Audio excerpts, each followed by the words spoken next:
اعوذ باللہ من الشیطان الرجیم بسم اللہ الرحمن الرحیم رب اشرح لی صدری ویسر لی امری واحلل عقدۃ من لسانی یفقہوا قولی۔ اب یہ اس کے بعد جب حضور کی عمر ہوئی تقریباً 10، کچھ روایات میں ہے کہ 12 برس اور کچھ میں ہے کہ 13 برس، یعنی 12-13 برس کی عمر جسے کہتے ہیں کہ نئی نئی بچے ٹین ایج میں جا رہے ہوتے ہیں، جب لڑکپن کا زمانہ ہوتا ہے، تو اس میں ہمارے نبی صلی اللہ علیہ وآلہ وسلم نے اب ایک بار ابو طالب نے رخت سفر باندھا اور تیاری کی شام کے سفر کی، شام کی طرف تجارت کی۔ تو اس ٹائم آپ صلی اللہ علیہ وآلہ وسلم جو ابو طالب جس اونٹنی پہ بیٹھے تھے نا، آپ نے اس کی رسی پکڑ لی اور رسی پکڑ کے ابو طالب سے کہا کہ مجھے اپنے ساتھ لے کے جائیں، میں تجارت میں اس دفعہ آپ کے ساتھ جاؤں گا۔ تو ابو طالب نے منع کیا، ابو طالب نے کہا کہ آپ ابھی بہت چھوٹے ہیں، آپ ہمارے ساتھ مت جائیں۔ تو آپ صلی اللہ علیہ وسلم نے فرمایا کہ نہیں، میں بھی آپ کے ساتھ ہی شریک ہونا چاہتا ہوں، کیونکہ اب دیکھتے ہوں گے نا کہ میرے چچا محنت کرتے ہیں، ادھر جاتے ہیں، تو میں بھی جاؤں گا، میں بھی محنت کروں گا۔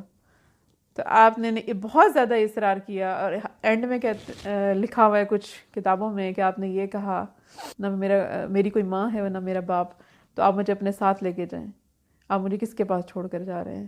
یہ شاید انہوں نے ابو طالب کو منانے کے لیے اس طرح کے الفاظ ادا کیے، تو ابو طالب یہاں پہ ہار مان گئے۔ پھر تو ابو طالب نے اٹھا کے آپ کو وہیں سے اٹھایا اور اپنی اونٹنی پہ اپنے آگے بٹھا لیا، اور پھر آپ نے سفر کیا شام کا۔ اب جب شام کے سفر میں آپ کرتے کرتے راستے میں سے شام کے قریب پہنچے، ملک شام کے، جہاں آپ کا تجارتی پڑاؤ ڈلتا، ظاہر راستے میں کئی دن کا سفر تھا۔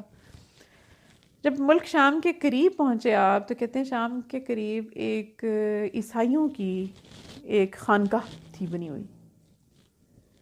اب عیسائیوں کی اس خانقاہ کے اندر ایک عیسائی راہب تھا، بہت بڑا راہب تھا وہ، کیونکہ جو عیسائیوں کے علماء ہوتے ہیں ان کے لیے راہب کا ورڈ ہم یوز کرتے ہیں۔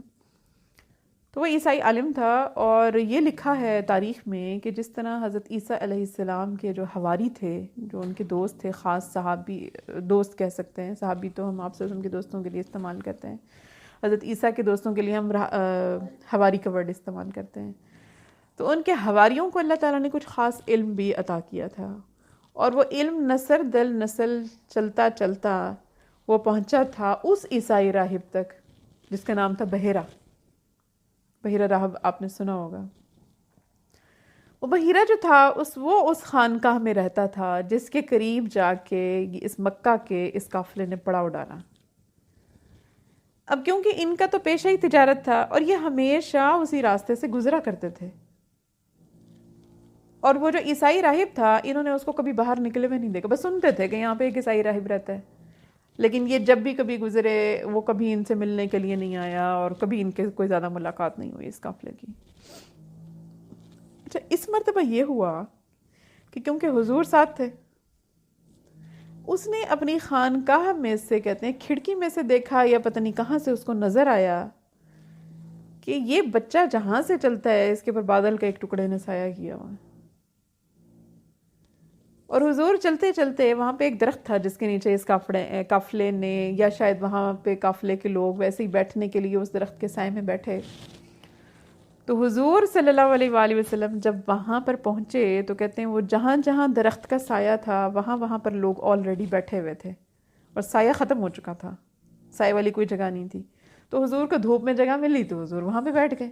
اب بادل کا سایہ تو آپ کے پر ہمیشہ ہی رہتا تھا، لیکن اس کو اللہ نے یہ نظارہ دکھایا کہ حضور جس دھوپ والی جگہ پر بیٹھے، وہ جو درخت تھا اس نے آگے بڑھ کے، یعنی اپنا سایہ موڑا اس نے، اور حضور کے اوپر درخت نے آ کے سایہ کیا۔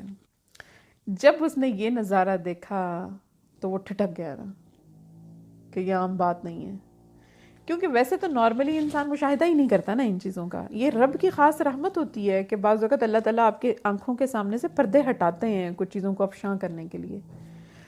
تو افشاں کرنے کے لیے جب آپ نے، اللہ تعالیٰ نے وہ پردہ ہٹایا اور اس راہب کو دکھایا، تو اس راہب کے دماغ میں جو ہے نا بات آ گئی کہ یہ عام بات نہیں ہے۔ اور ایک تو یہ کہ اس کو علم بھی تو تھا نا، پیچھے سے وہ آ رہا تھا عیسیٰ علیہ السلام کے علم کو لے کے، تو وہ فوراً اٹھ کے تو باہر نکلا، اور جا کے تو اس نے قافلے والوں سے سلام دعا کی، ان کو ملا، اور اسی ٹائم اس نے ان کو کہا کہ آپ لوگ کہاں سے آئے ہیں؟ انہوں نے کہا کہ قریش سے آئے ہیں، قریش کے قبیلے مکہ سے آئے ہیں. تو اس نے ان کو دعوت دی شام کے کھانے کی. اسی ٹائم میں اس نے کہا تم سب لوگ میرے پاس شام کے کھانے کے اوپر میری طرف دعوت ہے میری خانقاہ میں. تو ایک آدمی نے آگے، تو اب وہ لوگ بڑے حیران ہوئے قریش والے کہ ہم تو ہمیشہ ہی اس راستے سے گزرتے ہیں، تو اس نے تو کبھی ہماری طرف تو کوئی توجہ نہیں کی. تو ایک آدمی نے آگے بڑھ کے سوال کیا، اس نے کہا کہ نام بتایا ہوگا اس نے کہ میرا نام بحیرہ ہے. اس نے کہا بحیرہ ہم تو ہمیشہ ہی اس راستے سے گزرتے ہیں قافلہ لے کے اپنا، تو تم نے تو کبھی ہم سے نہ کوئی ملاقات کی، نہ ہی کبھی ہمیں کھانا کھلایا، تو اچانک تم ہم سے ملاقات بھی کر رہے ہو، ہمیں کھانے کی دعوت بھی دے رہے ہو، تو آخر وجہ کیا ہے؟ تو اب اس نے وجہ نہیں بتائی، انہیں وجہ ان کو نہیں بتائی، بس ان کو بتایا کہ نہیں اب تم مہمان ہو ہمارے، آپ لوگ ہمارے مہمان ہیں، تو بس اس دفعہ میرا دل چاہا کہ میں آپ لوگوں سے ملاقات کروں. اچھا سب لوگ تیار تھے شام کے کھانے پہ جانے کے لیے.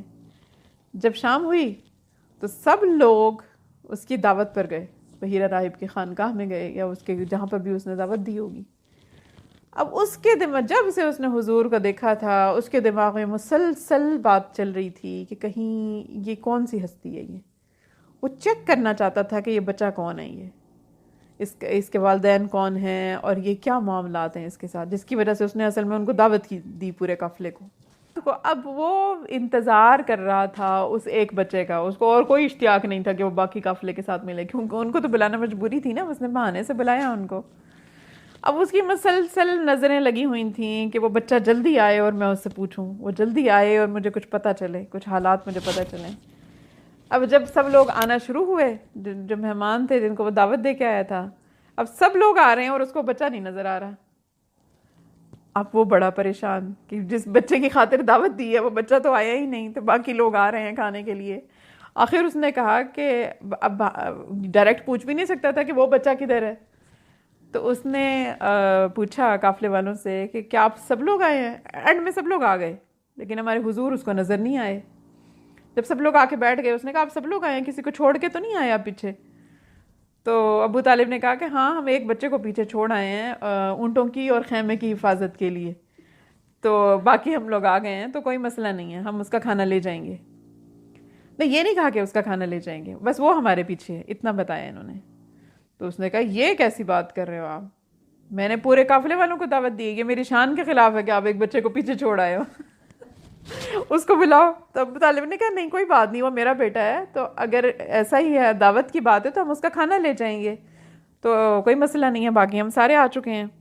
اس نے کہا کہ نہیں یہ نہیں ہو سکتا، آپ اس بچے کو لے کے آئیں، کیونکہ اصل میں تو اس کے دل میں تھا کہ میں نے اسی بچے کی خاطر تو ان سب کو دعوت دی ہے. اب جو آپ کے چچا حارث تھے وہ بھی اس قافلے میں شامل تھے. آپ کے چچا حارث اٹھے اور آپ کو آ کے تو لے کے گئے وہاں پہ بحیرہ کی جگہ کے اوپر. بحیرہ نے جب آپ کو دیکھا تو ایسے جیسے وہ کہتے ہیں نا پیاسی دھرتی کو سکون مل گیا، تو بحیرہ کے دل میں ٹھنڈک پڑ گئی کہ اب معاملہ کمپلیٹ ہے، اب آج شام کی دعوت جو ہے اس کا مزہ آئے گا. جیسے ہی حضور آئے، آخر وہ بڑی بےتابی سے اس نے کھانا ختم کیا، سب نے کھانا کھایا.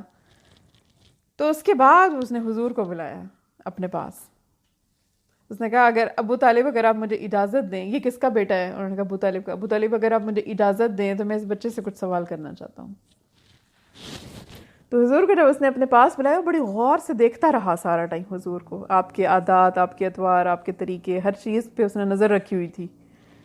تو حضور کو اپنے پاس بلا کے تو کہتے، پہلا سوال اس نے یہ کیا، پہلا فکرہ اس کا یہ تھا کہ میں آپ کو لات اور عزیٰ کی قسم دے کر ایک سوال کرتا ہوں کہ آپ میرے ہر سوال کا جواب دیں گے جو میں آپ سے پوچھوں گا. اب لات اور عزیٰ کیا تھے؟ اس زمانے میں مکہ کے بت تھے لات اور عزیٰ. تو آپ صلی اللہ علیہ وآلہ وسلم ایک دم غصے میں آ گئے، اور حضور نے بڑے مضبوط لہجے میں کہا کہ مجھے لات اور عزیٰ کی قسم مت دو، بخدا میں ان دو ہستیوں سے، ان دو بتوں سے جتنی نفرت کرتا ہوں اتنا بغض میں اور کسی چیز سے نہیں رکھتا. ابھی آپ کو نبوت نہیں ملی، ابھی تو آپ کا بچپن ہے، لیکن آپ کو لات اور عزیٰ اور ان بتوں سے شروع سے شدید بیزاری اور شدید نفرت تھی. تو جب اس نے وہ انداز دیکھا نا، جب وہ سٹائل دیکھا کہ جتنے غصے میں آ کے آپ نے لات اور عزیٰ کا نام لیا کہ میرے سامنے لات اور عزیٰ کا نام مت لو، میں ان دو سے جتنا بغض رکھتا ہوں اتنا میں دنیا میں کسی سے نہیں رکھتا، تو وہ جیسے اس کے کلیجے میں ٹھنڈ پڑ گئی ہوگی، کیونکہ خود تو وہ عیسائی تھا اور یکتا پرست تھا، اللہ تعالیٰ کو ایک مانتا تھا، مسلمان تھا نا اس زمانے کا۔ تو اس نے کہا کہ ٹھیک ہے، میں لات اور عزیٰ کا نام نہیں لیتا، میں آپ کو اللہ کا واسطہ دے کر آپ سے اللہ کے واسطے سے پوچھتا ہوں کہ میں آپ سے جو پوچھوں گا آپ مجھے بتائیں، اللہ واحد، ساتھ اس نے کہا اللہ واحد۔ تو پھر حضور نے جواب دیا، آپ صلی اللہ علیہ وسلم نے فرمایا کہ ہاں اب پوچھو کہ کیا پوچھتے ہو، میں تمہاری ہر بات کا صحیح جواب دوں گا۔ تو پھر اس نے پوچھا کہ آپ کے دن و رات کیسے ہیں، یعنی آپ رات کو کوئی خواب دیکھتے ہیں؟ کیونکہ انبیاء کو خواب آتے ہیں، تو آپ رات کو کوئی خواب دیکھتے ہیں؟ خواب تو ہر انسان دیکھتا ہے، لیکن انبیاء کی بات میں اس لیے کہہ رہی ہوں کہ خواب آتے ہیں کیونکہ ان کے خوابوں سے پتہ چلتا ہے کہ ان کی کیا ہستی ہے۔ تو نے کہا آپ کو رات کو کوئی کیسے خواب آتے ہیں آپ کو؟ تو حضور نے صحیح صحیح بتایا کہ میں خوابوں میں کیا دیکھتا ہوں۔ حضور کو پتہ نہیں کیا کچھ نظر آتا ہوگا ان خوابوں میں۔ بی بی آمنہ کو خواب آیا کرتے تھے جب آپ ابھی اپنی والدہ کے بطن میں تھے، حضور کو کیسے آتے ہوں گے؟ تو آپ نے اپنے خوابوں کے بارے میں بتایا، اور اس نے سارے جو ریلیونٹ کویسچنس تھے نا وہ اس نے پوچھے، جو وہ پوچھنا چاہتا تھا، پوچھ کے اس نے جب اس کے دل کو پورا پختہ یقین ہو گیا کہ یہ اس امت کا نبی ہوگا، تو پھر اس نے حضور سے پوچھا، اس نے کہا کہ ایک بات میں اب آخری کہنا چاہتا ہوں، ہے تو یہ بے ادبی کی بات، لیکن اگر آپ مجھے اجازت دیں تو میں آپ سے پوچھ لوں۔ تو حضور نے فرمایا کہ ہاں بولو، پوچھو، اب پوچھیں۔ تو اس نے کہا کہ اگر آپ مجھے اجازت دیں تو میں آپ کے دونوں کندھوں کے درمیان آپ کی قمیض ہٹا کے دیکھنا چاہتا ہوں۔ تو حضور نے کہا ٹھیک ہے، کوئی مسئلہ نہیں۔ تو اس نے کندھوں کے اوپر سے کپڑا اتارا تو وہاں پہ مہر نبوت تھی، کیونکہ یہ ان کی کتابوں میں لکھا ہوا تھا کہ جو اس امت کا آخری نبو ہوگا اس پہ ختم نبوت کی مہر ہوگی۔ وہ ختم نبوت کی مہر ہے، مہر نبوت تھی وہ، اور سب صحابیوں نے مہر نبوت سب جانتے تھے، بعد میں نبوت کے بعد تو یہ کھل گئی نا یہ چیزیں۔ کہتے ہیں جب اس نے دیکھا اس نے کہا کہ بس، اس نے پھر ابو طالب سے کہا کہ ابو طالب اب میں آپ سے کچھ سوال کرتا ہوں، یہ بچہ کون ہے؟ انہوں نے کہا بچہ میرا بیٹا ہے۔ میں نے کہا ابو طالب اب تم جھوٹ کہہ رہے ہو، اس بچے کا باپ اس ٹائم زندہ نہیں ہو سکتا، یہ بچہ تمہارا نہیں ہے۔ یہ تو ابو طالب نے کہا دیکھو بات یہ ہے کہ یہ بچہ جو ہے یہ میرے بھائی کا بیٹا ہے، تو بھائی کا بیٹا بھی تو اپنا بیٹا ہوتا ہے نا، تو یہ میرا ہی بیٹا ہے۔ انہوں نے کہا ہاں ابو طالب اب تم نے بات ٹھیک کی ہے، یہ تمہارے بھائی کا بیٹا ہے، تمہارا بھائی زندہ ہے اس ٹائم؟ انہوں نے کہا نہیں میرا بھائی زندہ نہیں ہے، عبداللہ تو اس کی پیدائش سے پہلے اس کی وفات ہو گئی۔ تو اس نے کہا ہاں اب تم نے بات ٹھیک بتائی ہے ابو طالب، کہ اس کی والدہ کدھر ہیں؟ تو ابو طالب نے کہا کہ اس کی والدہ کا بھی انتقال ہو گیا۔ تو اس بحیرہ راہب نے ابو طالب کو کہا ابو طالب یہ اس امت کا نبی ہے، اور میری نصیحت تمہیں یہ ہے کہ اس بچے کو فوراً واپس مکہ لے جاؤ، اس کو تم آگے مت لے کے جاؤ، اور اس بچے کے بارے میں کسی کو مت بتانا، جو باتیں میں نے تمہیں بتائی ہیں ان کا تذکرہ کسی سے نہ کرنا، اور خاص طور پہ اس کو یہودیوں سے بچا کے رکھو۔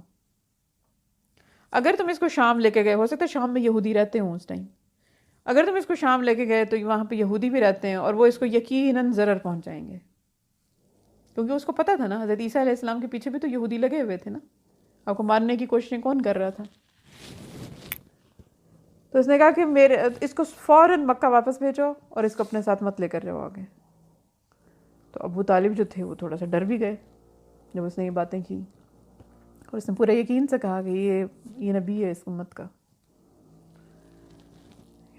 ہمارے پاس سب نشانیاں آخری نبی کی اور اس کے اوپر پوری ہوتی ہیں، سب نشانیاں پوری ہوتی ہیں اس کے اوپر۔ تو اس کے بعد ابو طالب نے فوراً آپ صلی اللہ علیہ وسلم کو اس سفر سے واپس مکہ کی طرف روانہ کر دیا۔